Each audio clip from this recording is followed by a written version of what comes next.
welcome back, everyone. You know, Frankenstein has been reimagined and hitting the big screen. And here to talk about that are Bart and Jennifer Mills, our local movie reviewers. Welcome, Bart and Jen. Good morning. All right, so limited theaters, not all theaters, but it is hitting the theaters. Frankenstein. Yeah, it didn't go wide because Netflix did it, and so as a result, they put it in the theaters because hopefully, at least it's considered for some of the Oscars, and so you have to be in the theaters to do that. So it will be coming out on Netflix in the next couple of weeks, but this is definitely a theater experience if you can make it. Yeah, so I watched the preview for this, the trailer, and I was kind of amazed. Like it looked more like realistic as compared to what the story has involved. I don't know. I liked what I saw. Well, it's pretty incredible that Netflix put the money into this because it's literally to see this film is a cinematic masterpiece, and it's absolutely gorgeous. It's set in Victoria era, 1857.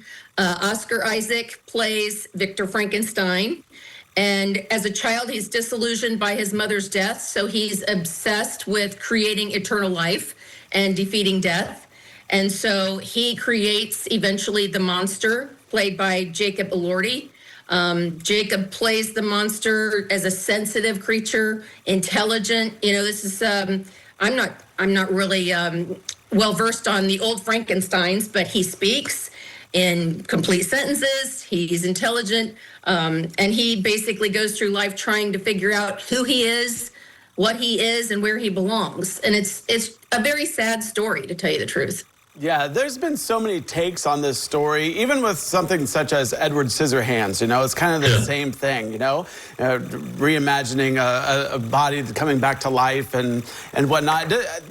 Now, when you watched this movie, did you kind of have a sense of reality, even though it's a made-up story, but, you know, did you have a sense of reality? Did they make you feel like Frankenstein was real?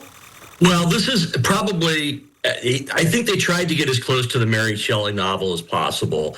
You know, the Kenneth Branagh version a few years ago tried sort of the same thing. I think this is considerably more successful.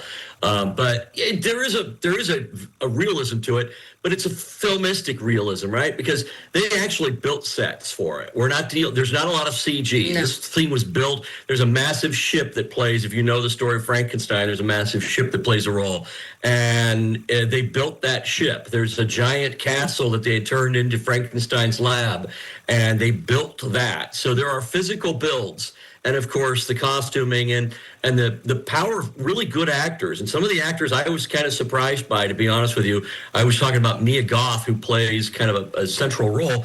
We've seen her in a lot of horror over the years. She sort of plays a contemporary scream queen. Dropping her into a Victorian story, I didn't think worked.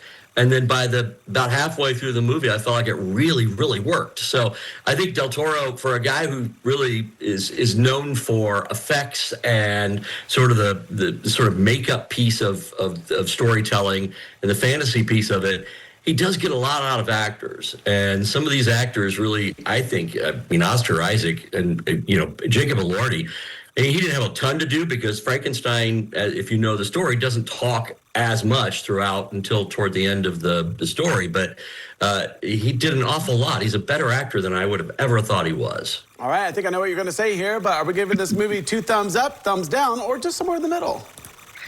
Well, I'm going to tell you, if you have the opportunity to go to Dayton, and it's still showing at the Neon, which is a fabulous little independent theater in Dayton, go see it. Go see it while it's still on the big screen. This movie is incredible. Yeah, I give it a thumbs up, obviously. I'll suggest that if you do see it at home, maybe make it a twofer and toss on Del Toro's Pinocchio a few years ago.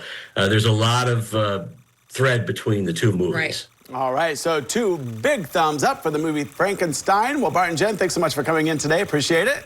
Thanks for having us. All right, well, don't go away because we have more when we return.